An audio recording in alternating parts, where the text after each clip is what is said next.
This is Detroit's Darkest Times Part 2. First thing I want y'all to do is subscribe, hit the like button, and hit the notification bell. Okay, we're going to continue this story. This is Part 2 off of Part 1. I mentioned Jimmy Hompa's, the theory of Jimmy Hompa on Part 1. And my theory is that if I had to put money on it, I would say he's at the Renaissance Center in Detroit, Michigan. But that's just a theory. And I also want to say that on Part 1, where the man was walking across the street on Cass Avenue and the car ran him over, we were on top of the rooftop watching it as it happened, and the man had got stuck between the wheel well and the back wheel of the man's car after he ran him over. And the man kept mashing the gas, thinking that the body was going to get unhooked from the car, but it didn't. It was stuck. So the man gets out the car and he takes off running. Well, after that, the police came. Then they called the morgue. There wasn't no need for an ambulance. And the morgue showed up, and then we went inside. And back to Trumbull Avenue. One time, me and my friend, Ron, was walking down Grand River, and we got to Trumbull, and there's a corner bank on Trumbull and Grand River, across from Scripps Park. And this dude comes out of the bank. I know him. His name's Dave Lott. And but I didn't know he knew my friend that was like 38 years old. And when he came out, they had an issue, and he pulls his belt off. This is the first time I ever seen two dudes fight with belts. But he pulls his belt off, and he don't really have a big buckle on his belt. But my friend, he had a pretty good sized belt buckle. So then he pulls his belt off, and they start swinging at each other and stuff. And they hit each other, I don't know, 4, 5, 6 times, whatever. And, saying a bunch of foul language to each other. And then the dude just went across the street and, I guess to his car or whatever, and he left. And then me and him took off down Trumbull walking, and he's putting his belt back on, and I was like, how do you know, dude? He was like, well, I was talking to a girl on the next street over, and just so happened she'd been talking to him too. So one day he showed up there while I was on the porch talking to her, and he's claiming it was his girl, and me and him had issues ever since. And I was like, wow, that's crazy. And then I told him, I said, I never thought I'd see two dudes fight with belts before. I started laughing because it was funny. And but he said, I'm not worried about that dude, And so we took off, headed on down the street. But that Dave Lightning guy, he had a history behind him anyways. He was just had a lot of things behind him. And I knew him from, Canfield and Trumbull. That's where I knew him from. And over there, we had met this girl named Becky. And Becky used to drive a blue Lincoln Continental. I think it's like 78 model, but it was nice. And she was like a pretty woman. She had blonde hair, and we were all young, but we all thought she was, pretty. But anyways, she went out one time with one of my friends' dad, and we came home from school one day, and she was in her apartment, and I was like, wow. After we left and went downstairs, I told my friend, I said, "Dang, your dad's lucky. I don't know how he hooked up with her." He said, "Neither do I. I didn't even know they knew each other." But anyways, they had hooked up. But as time passed and I moved down to Elm Street, and it's off of Trumbull Avenue, where JoJo's record shop is, this same girl ended up going with JoJo. And what had happened with that situation, she had a man on Elm Street. They lived like, I think, 4 houses down from us. And her old man did something and got put in the county jail. And he was gone for some months. Anyways, while he was gone, she hooked up with the dude who owns the record shop. And then we started seeing her driving it was a 4-door small Cadillac with spoke rims and stuff like that. It was sharp, but it was his car. And everybody was saying, she's moving up now. She's moving up. She went from a Lincoln to a Cadillac. But anyways, she dated him for a long time. And right behind his record shop, there was Elm Park, where we used to go hang out. And in the wintertime at Elm Park, there's a dude that lived behind the park, and he used to take his water hose in the winter and soak down the concrete, make a big area sheet of ice, and then he had a bunch of ice skates, used ice skates in his basement, and then he would charge people for the ice skates to go ice skating in the park. So yeah, that was a little hustle that dude had. And a lot of people went over there to skate. And if you didn't do that, you went to the Hart Plaza, where there's an ice skating ring down there, downtown. We went down there a lot of times. And but on Elm Street, it was pretty cool over there. They had this one lady when we used to hang out at the park. It was an old lady, and she had like a bow in her hair, but it was made out of toilet paper, and it had, with them black bobby pins or whatever. And she always had a lot of makeup on, and red lipstick, and she used to always go to this Irish bar on Grand River. And she walked past a stop sign when we sitting in the park and stuff, and we watch her. Because one day we noticed that she'd go by the stop sign pole, and she'd look to make sure nobody's looking at her, but she didn't realize that we was all in the park and we was watching her. And then she would kiss the stop sign pole. So later we felt like, there's something wrong with her, but my sisters, they ended up started talking to her and stuff, and they said, she's just an old lady, and she was all right. Probably something was wrong with her. And anyways, when Becky's old man went to jail on Elm Street, his brother, he used to talk to me a lot, and he told me that while his brother was in the county jail, he called home, and his mom was already mad at him for being locked up, and she wasn't about to do anything for him while he was locked up. But his brother told me that he called home and said somebody stole his Converse. But his brother told me he just made up the story.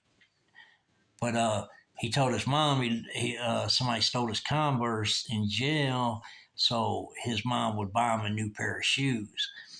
But his brother told me that he told him that he traded his tennis shoes for cigarettes is what happened. But anyways, his mom bought him some new shoes, I think. And but she was mad when he went to jail, because I remember she used to go on about it a lot. If you was walking past her house, she was always talking about it.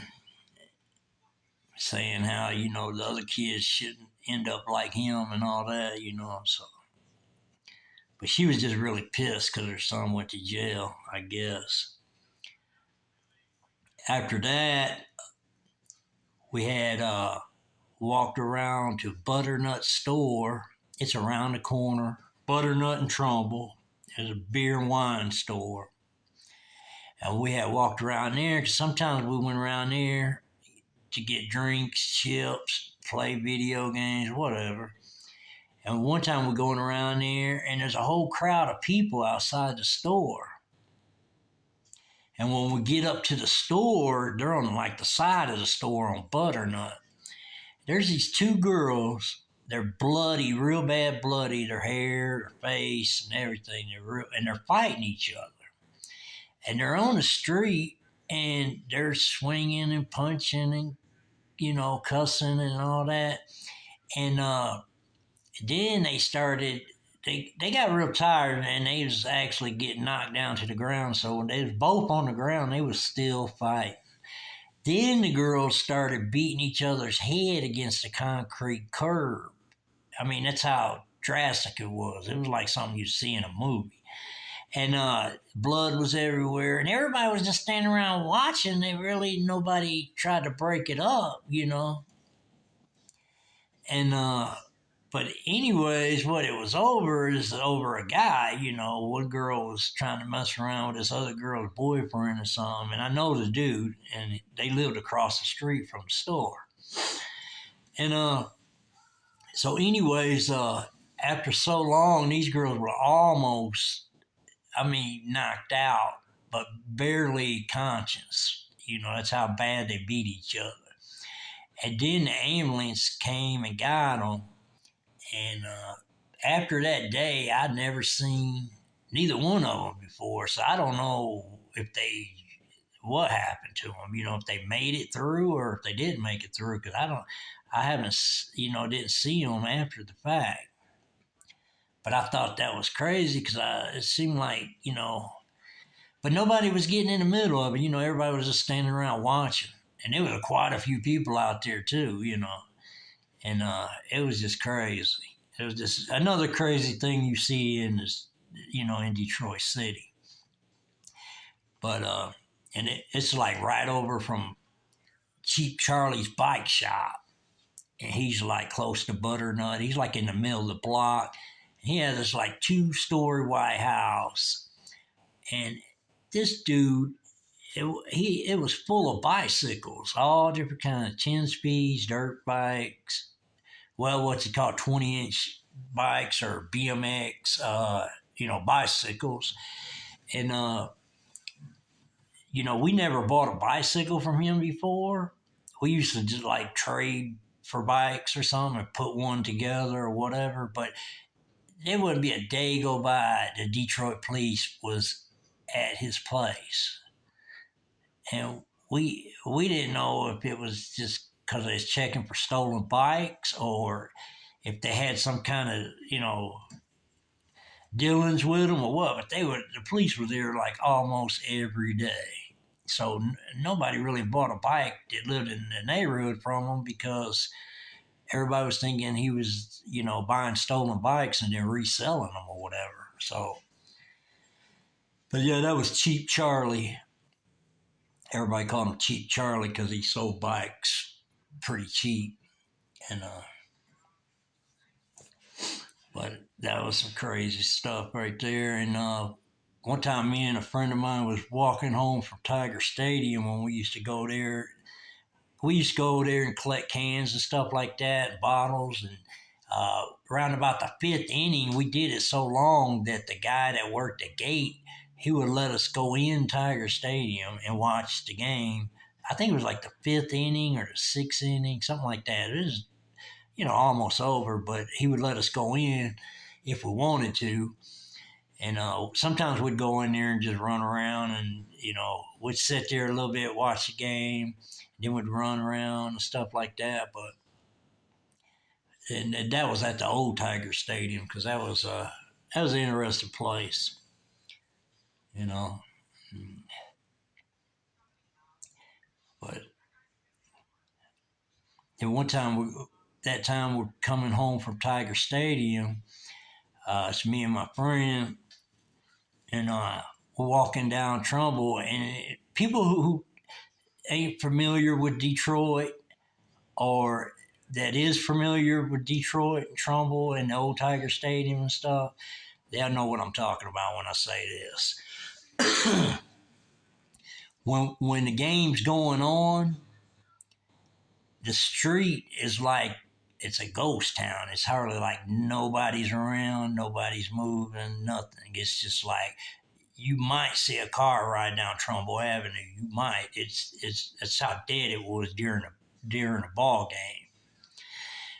But me and him's walking back. We had did our collection, cashed our empties in, got our money. We're walking back toward the house, and we see this taxi cab, and it's on the corner of Temple and Trumbull, and it's right in front of a beer and wine store too.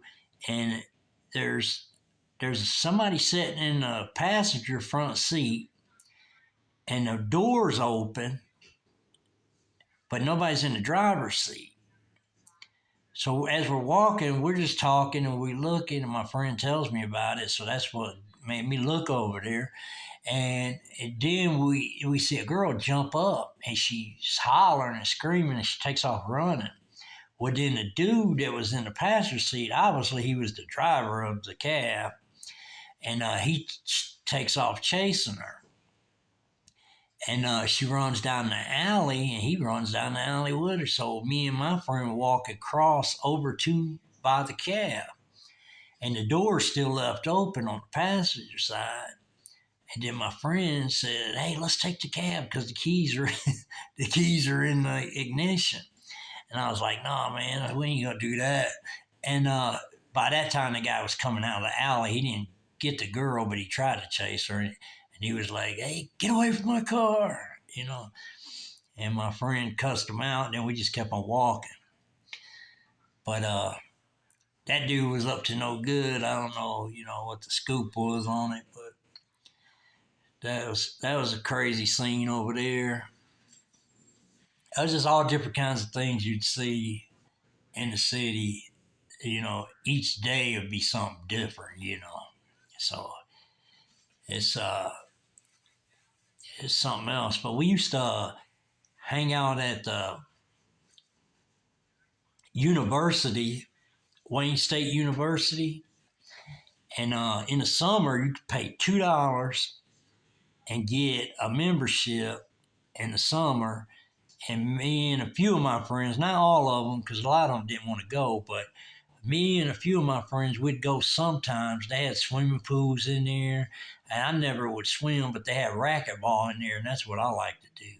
And you go in this like glass room, like, and you play racquetball, and then they got like uh, wooden bleachers in the back where there's glass where you could see people playing racquetball, and people could sit there and watch you play, or you could just sit there and watch other people play.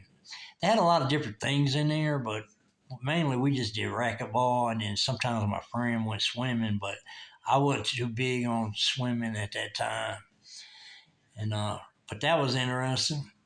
One time we're on our way home from that place, and we go by this uh, big church, and it's like on Warren and Trump, and they're having some kind of festival or something in there, and they got this machine in there. It's a big machine, and you drop quarters in it, and then it like pushes quarters to, you know. And my friend took his quarters in there and lost them as usual because them machines are just set up for you to lose. But he lost his quarters, and then he started telling the man that it was rigged and that he wanted his quarters back and stuff. And the man told us to leave, and that was crazy. And there was a Shell gas station on Warren and Trumbull, and that's where my friend Ron worked, and he pumped gas there and stuff like that. And he used to say that, tell me on the weekends that people used to, when the gas station was closed, and like they had like a mechanic garage there, and they would fix people's car. But some people's car, they'd pull it out in the parking lot and park it until the people came to pick it up. And before the people would come and get it, that somebody would steal it right out the parking lot. So that was crazy. But back then, a lot of people stole cars, and sometimes, they went joyriding. Sometimes they, did different things. But you know, everybody was just doing something. It was just real active back in them days. And nowadays, I don't know. It's nothing like it was back then. And but so it's just a lot of things that goes on, from there. But now I'm going to move over to Livernois, Livernois Avenue. It's in Detroit City, and I'm going to give you some stories that happen in this area. When I first went over there and moved over there was quite a few girls in the neighborhood, and I mean pretty girls.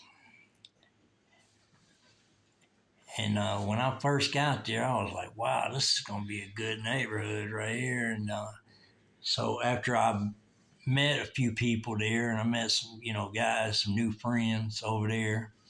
And one time, me and my friend were walking down the street, and I'm asking about all the girls in the neighborhood and stuff, and who's got a boyfriend, who don't, things like that. And we're walking down the street, and then this guy comes, and my friend knows him, and I just met him when he pulled up. He pulls up in a customized van, and he's like, "Hey, y'all want to ride?" And we was like, "Yeah, we're going up to the store." And we get in the van, and then this van was really nice. It was like a customized van. And then I was like, "Is your dad work for a car lot?" And then he was like, "No." He was like, "I stole this van." And I was like, "What?" And he was like, "Yeah." And so he let us out at the store. And I told my friend, I said, "You think he's kidding or you think he's serious?" And then he's like, "Man, ain't no telling. He might have really stole the van." And well, after that, but anyways, in the midst of just that little ride, it wasn't far, but in the midst of that, uh, he introduced himself to me, but my friend already knew him because my friend was already living in the neighborhood. And then later, come to find out now, don't know if this van that he was driving was actually his dad's or whatever, and he was just saying that, joking around. But as time went on, he did, come through the neighborhood in different vehicles. And then I told my friend, because me and him ran together, and I said, his dad's got to be working for a car lot because he has a different car almost every other day, nice ones. And he said, "No, man, I think he's stealing them cars." And I said, "No shit." And he's like, "Yeah, I think so." And but anyways, he would stop sometimes and just holler at us, and just roll the window down and then take off, stuff like that. And then one time we're all out there on the corner, and we used to hang out on Military and Otis, that's right off of Livernois. And by that time I met more friends and stuff like that. And then we used to party and stuff like that and hang out, and used to have barbecues, throw horseshoes. And some of them guys, some of them are still around and some of them ain't. But we used to throw horseshoes. And uh, one of my friends had instruments down in his basement. He had a first floor apartment, but he had a basement. And he used to have like a drum set. Then he had some microphones and stereo. And a lot of times when we get done partying outside, we'd go down in his basement and he used to play the drums, play music. We'd get the girls to sing on the microphones. Sometimes the dudes would sing on the microphones and, stuff like that. We had a lot of good times there. One time this dude came over and he was like shooting at like a 2 liter bottle of water out in the field next to us. And some lady in the neighborhood, I think it was a lady across the street, but she called the police because I guess she seen him shooting a gun, He was just shooting at the bottle. And the police pulls up and he's still out there shooting. And they told him to drop the gun. He dropped it on the ground. Then they got him over by the police car. Then they arrested him. And what the thing was, that dude and his old lady, they used to rent me VCR tapes. And a lot of other people. But anyways, when he went to jail, I told my friend, I was like, shit, there goes my hookup. And he was like, what are you talking about? And I said, well, that was the dude that I rented VCR tapes from, Because back then you could rent VCR tapes, and then turn them in and rent some more and stuff like that. And that's kind of like before Blockbuster, Or it might have been during Blockbuster, but still it was something people did, another hustle to make money. But yeah, and I said, I don't know if I'm going to be able to rent any more movies. He said, if I was you, if his wife's still there, I'd still go and try to get movies. And I had went over there to take some back one day and just to see if he got out of jail. And she said, no, they ain't letting him out. And he has to do time for having that gun. And I gave her movies back. I said, you going to be able to rent some more movies? And she's like, no, he talked to me on the phone. He said, don't rent no movies to nobody. And so that was the end of that, But I think he had to do like 6 months for having a firearm and, stuff like that. But that was crazy. In that same time frame, we used to run around over there on Military and Otis. There was they had a lot of parties above Miska's Bar. It used to be Miska's Bar. I don't know what it is right now, but we used to hang upstairs up there and party, and we had a good time running around over there. All the girls they would like hang out with us on the weekends and stuff like that, and they'd be like telling their parents that they're spending the night with friends of theirs, and they would say they spend the night with each other, and then they'd be hanging out with us at parties and stuff like that. But we had a lot of good times, stuff like that. One time, my friend Mark Allen, he used to have parties on Military, and he had some parties there, and we all used to just get together at his place because he had an apartment. And he was the only dude that was there. He had an old lady, and he was from Trumbull Avenue. And his mom, she used to come and give him money all the time. Then, anyways, a lot of us used to gather up money on the weekends and to throw parties and stuff like that. And one time we were having a party, and me and this girl hooks up at his party. We have a lot of people there, and a lot of people sleeping on the living room floor, and all through the apartment and stuff like that. But me and this girl hooks up, and it's that time of the month for her, and she gets, his couch all messed up, but it had cushions on it. So she tells me to flip the cushions over. So I flipped the cushions over, and everybody's, sleeping on the floor, the living room floor, and stuff like that. And then the next day, everybody went home, and we went home, and we'd always hook back up the following weekend, or if not the following weekend, the weekend after, or whatever. And everybody would get together that lived in the neighborhood and stuff like that. And one time, I went over there, and he said, "Hey, man," he said, "can you help me go pick up a couch from my mom's house? And she's gonna give me some towels and stuff like that, for his apartment." And at that time, I had a Chevrolet truck. It had like had a fast motor in it. I forget what. I think it had like a Corvette motor in it. It was a Chevy truck that somebody had put in it. I didn't put it in. It was just like that when I got it. But anyways, he said, "Could you go to my mom's and help me get a couch and get rid of this old couch I got?" And he was like, "Hey, do you know who got blood all over my couch?" He said, "It looked like somebody got killed on my couch." And I was like, "Nah, man, I don't know."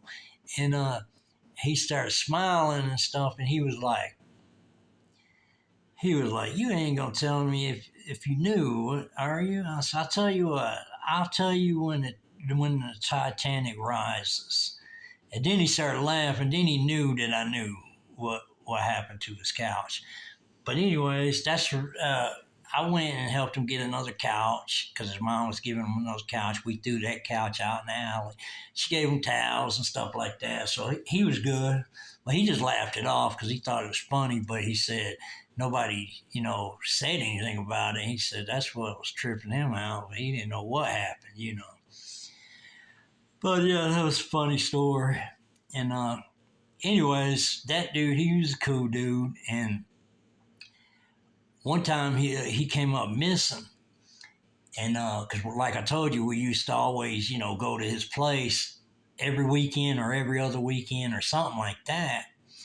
To, everybody would round up and, have a party and stuff like that. And that's where we kicked it at a lot of times, if it was going to be an overnight thing. And one time he come up missing, and then everybody in the neighborhood was like, "Hey, y'all seen Mark? Y'all seen Mark?" And and everybody's asking everybody, "Have they seen Mark?" And nobody seen him. And me and my friend Mike, we used to go to his house and knock on the door. I know we did it like 4 days, and still no sign of him. And then we was thinking, well, what if something happened to him and he's in his apartment? And then we tried to look in the windows. We didn't see nothing. So later on, his mom comes riding through the neighborhood. And then she tells us that he passed away. And we was like, "How'd he pass away?" And she said, "He came to my house in the winter, and he had a girl with him, and they were drinking in the garage with the music going in a car." And this was like an antique car that was in the garage. And this was over, it's like off Canfield and Trumbull, like on one of the back streets over there. And anyways, what they had did, it was so cold in the wintertime, they were drinking whiskey and stuff like that. And they were partying out in the garage in the car, had the music going. Well, they had the car running to stay warm, but the only problem was they passed out in the car. And then when they passed out in the car's in the garage is not open. So the exhaust fumes killed both of them, the girl and him. And his mom said that, he always talked about us to her, when he'd go visit her and stuff like that. she said he really thought a lot of y'all. So I said the best thing I could do is at least come and tell y'all what happened because I know y'all was wondering what happened to him. And that was kind of a sad day at that time because he was cold, and I don't know what girl he had. He must have picked that girl up over on Trumbull Avenue or something because we don't know what girl it was, and she and his mom didn't mention it. She just said, "Hey, girl."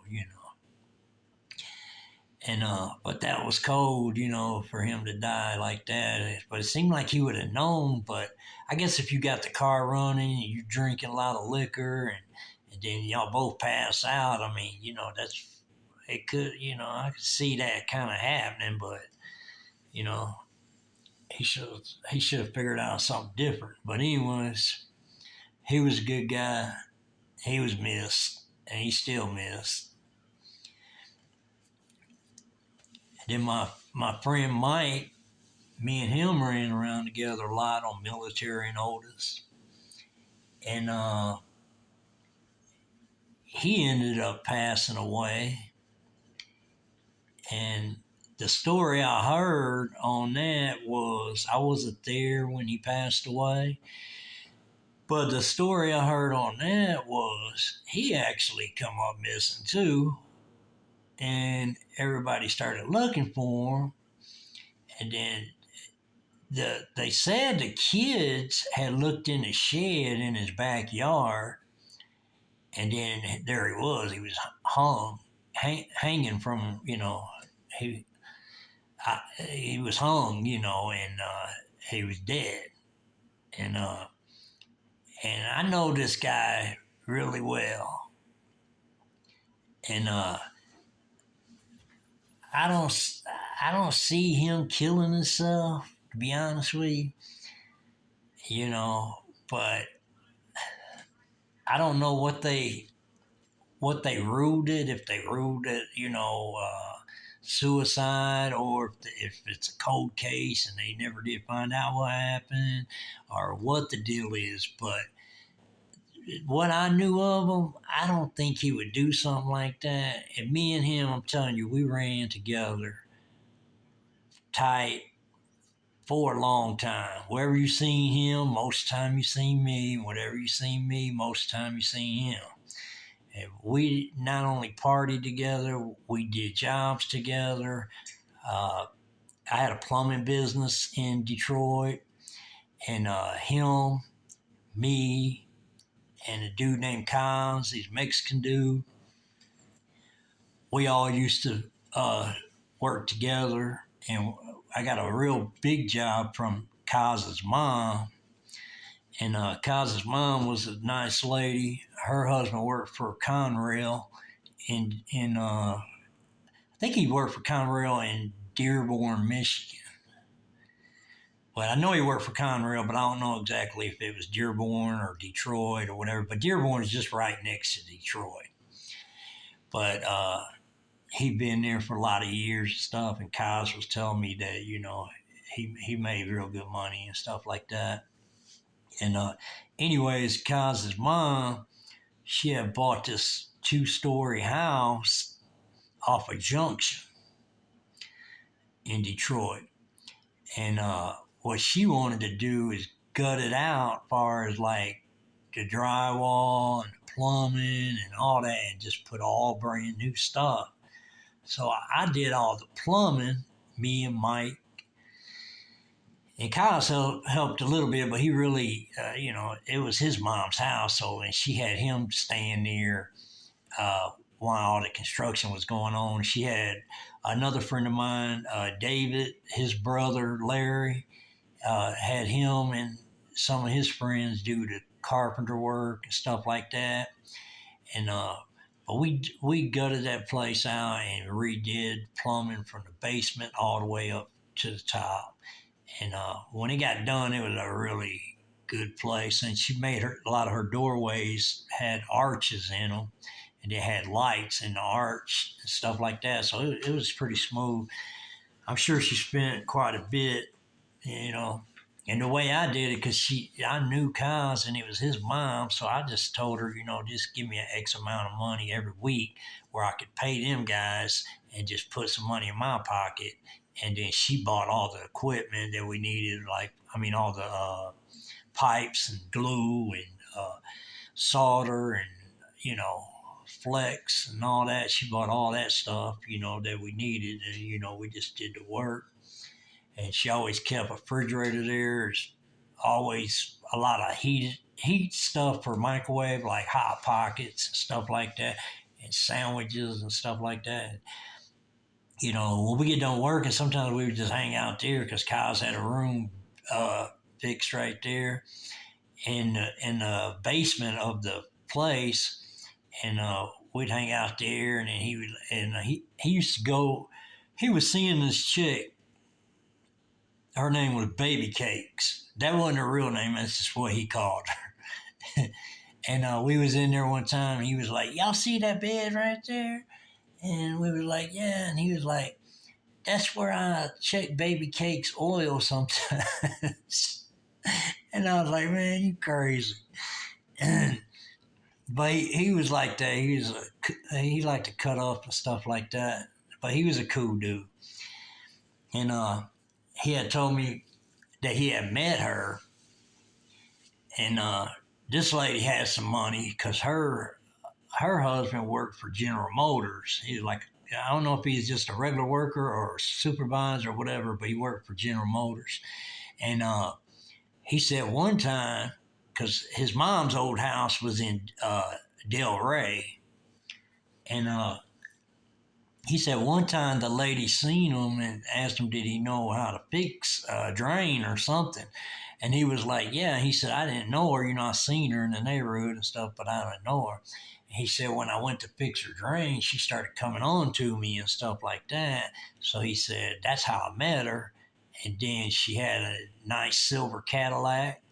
And she used to come pick me up. We'd go out to eat and stuff. And she wouldn't let me pay for anything. She'd always pay, to go out to eat or go to the bar and all that. And I told him, I said, man, you better be careful with that because you say she married. And he's like, yeah, but her husband's never home and she might be getting a divorce. But, he just didn't care. He wasn't worried about it.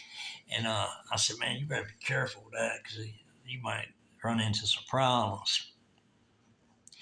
Anyways, as time went, he, ran with her a lot of times, stuff like that.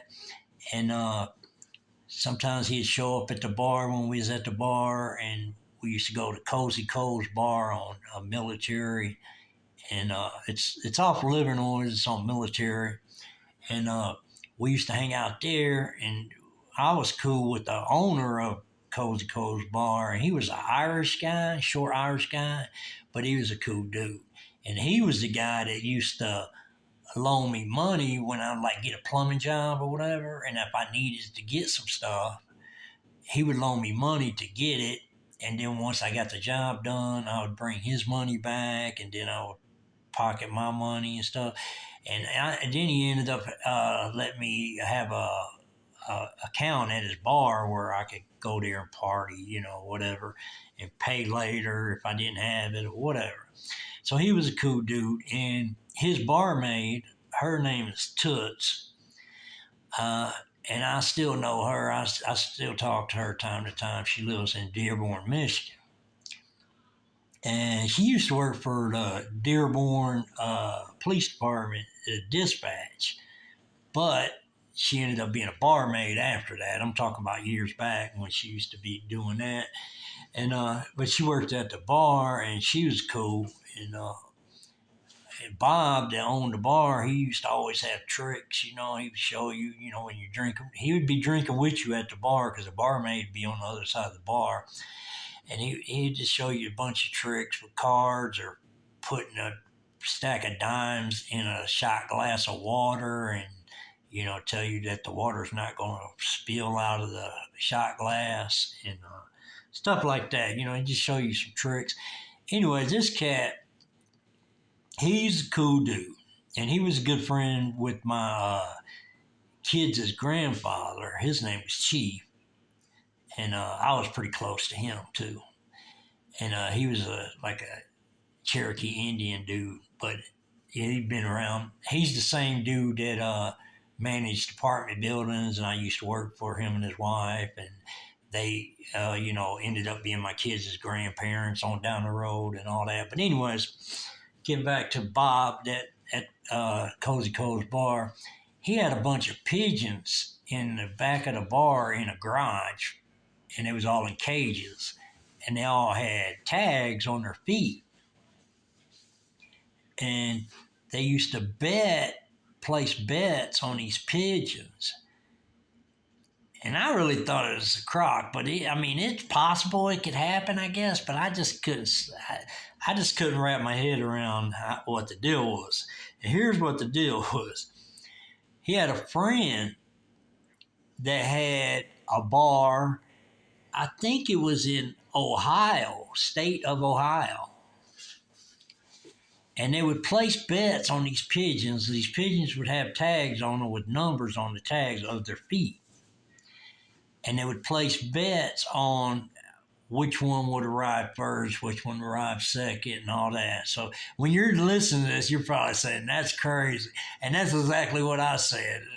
That, is weird. But anyways, what the deal was, you place bets. They would let these pigeons out of their cage. They would fly out, and somehow they would fly to the other bar. I don't know how they would do that, but they would fly to the other bar, and then the other bar would call over there and say, hey, yeah, this one came in first, this one came in second, this one. And then, and that's how people would bet. But whether it was a scam or not, I don't know, but people were really betting on the pigeons. So I don't know what the deal was. I never betted on the pigeons. We used to just bet on pool games and stuff like that, or bet on somebody that was shooting pool or something like that. We would sometimes in the bar we'd bet on anything. Sometimes we'd bet on who would leave the bar at a certain time, or we would just make up stuff to bet on, because it just made it fun, to be partying and just making bets, random things, stuff like that. And the barmaid, she was really nice. And, she lives out in Taylor, Michigan now, and but I always called her Toots. I just nicknamed her Toots, but her name's Kathy. And but she, every time I would say Toots, she would answer me. So that name stuck with her, and she kept it. Even today, if I call her, I can say Toots, and that's the name she answers to. And this is years later, but it was something else. We had some good times over there. One time I took my friend in there and to get a beer or something, and Bob, the owner of the bar, was looking at him, strange and stuff like that. And then Bob calls me around the corner where the jukebox is at and says, hey, you need to get that guy out of here. And I was like, what? That's my friend. And he was like, he looks like the same guy that tried to break in my bar. And see, Bob lived upstairs above the bar. And I said, nah, Bob, I don't think that was him. He said, well, it was dark when I was looking out my window, but he looks like the same guy. And I said, I don't know, but I'll get him out of here. Anyways, when we left, I told him. And I told him what Bob told me. And he was like, nah, man. He said, that wasn't me. He said, that might have been somebody else. And he said, because I know Bob lives upstairs from the bar. And I said, yeah, but he thought it was you. So later we got that squared away, because later Mike, he wanted to go talk to him and get that squared away, because he didn't want him thinking that he was the guy that's trying to break in the bar one night. So after that, we got it squared away, and then he was going in there anytime he wanted, or with me or whatever. And sometimes we'd have a party in there, and his brother would show up and his sister, and that's Bob and Susie. And we didn't have no problems, but at the beginning, he was like dead set on like he thought that Mike was the guy that was trying to break in the bar. But later, after we had a talk with him and stuff like that, he said, "Well, maybe I'm wrong, whatever." But and so that was something crazy. But I knew Mike wasn't going to let that go like that because he just wasn't that type of dude, Because I ran with him, once me and him met, we started hanging out together. We ran together for a long time, and but and then his wife, her name was Sherry Soulsby, and me and her were tight. And she was like a sister to me, and I was like a brother to her, and we were close. But see, I had knew her before I knew Mike, actually, because I had met her when she was living on John Cronk with her mom. And she used to run with my sister sometimes, And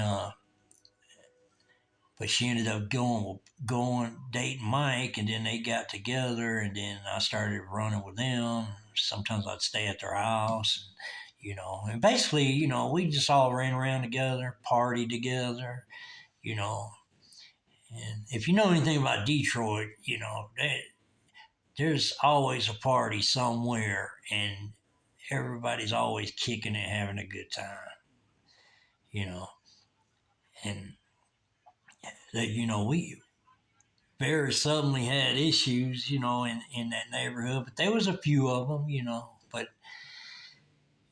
But anyways, what I was saying is like when I heard that, them kids found Mike in the shed and he was hanging, I was like, man, that still bothers me today when I think about it. But I just think that's so crazy because I know them so well that I just didn't think he'd do something like that.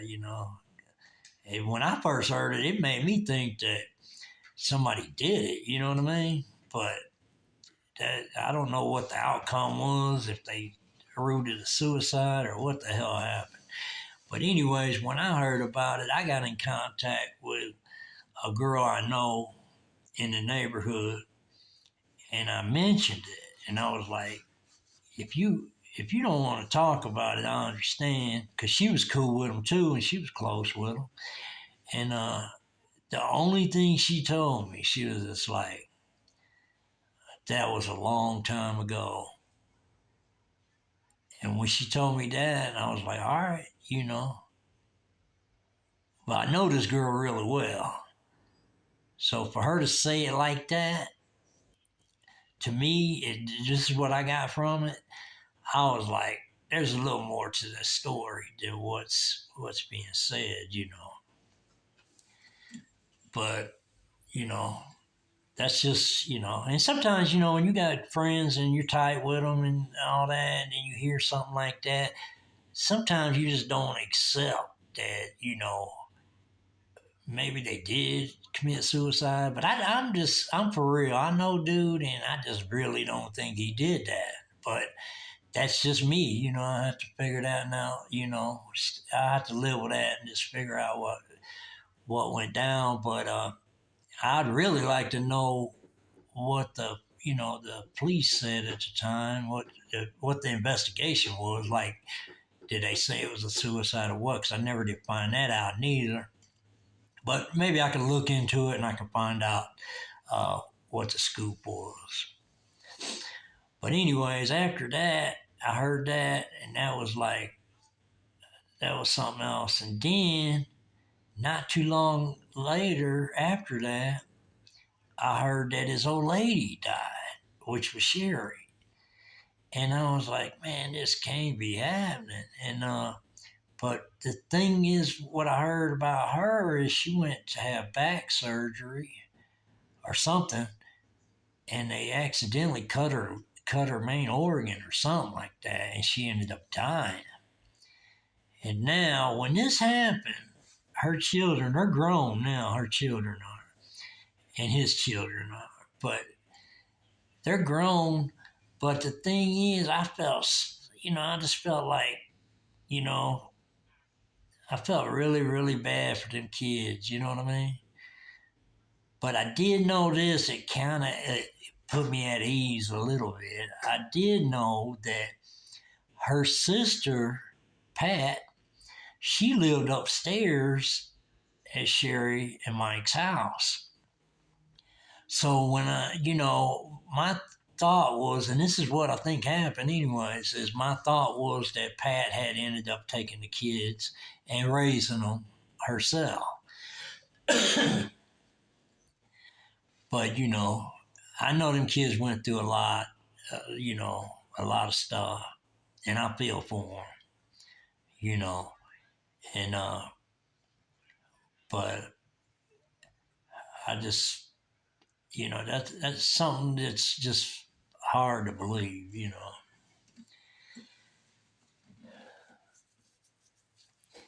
And then my friend Cos that was going with baby cakes, one time he does something crazy. He's like, because, when I was in Detroit, I was always like a drinker. I drink or smoke cigarettes, but that was it. I didn't, dabble into nothing else. But girls. but but anyways, some of my friends did dabble into different things. But anyways, I have Kaz. One time he was telling me, he was like, him and Baby Cakes broke up, and I was like, what happened? And he was like, man, I did something crazy.